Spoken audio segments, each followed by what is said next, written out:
So it is now officially the second half of 2026, which means that we have done it. We have done the first 6 months.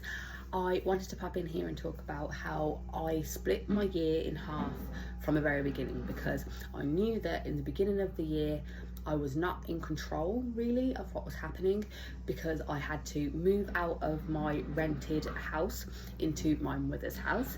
So there was 3 months where I was in someone else's space basically, and not wholly in control of what was going on in my own life. And then I moved into this house, our new house. So it's been a lot of moving for the first 6 months of the year, and with that comes turbulence and a lack of control.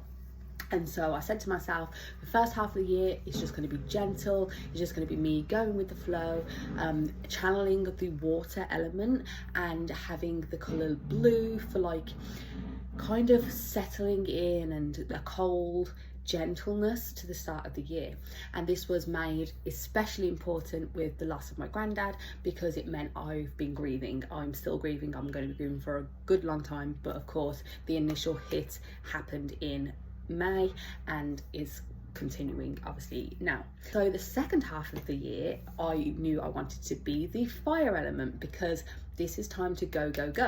This is the beginning of the second half. Is obviously summer, which is naturally the fire element anyway. We're more energetic, we have this solar power to help us to achieve our goals with passion. And I also have a new story idea, so I'm excited to just get with writing that, going gung-ho, being excited about that, and then trying to get an agent for the second half of the year.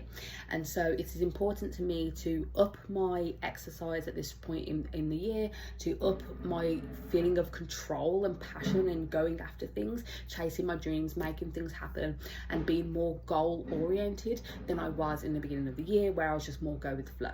So second half of the year from July onwards is about the fire element. But remember that with all fires, it starts with, you know, a bit of kindling. It's got the paper, the wood, the charcoal, whatever.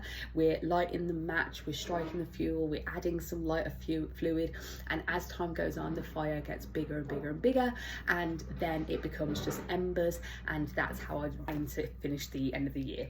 So it needs to be a bit more of a like this. So it's the fire element, but it's not just explosion. Instead it's like a slow build to the fire, hopefully like peaking around September, October, and then slowly coming down to the embers at the end.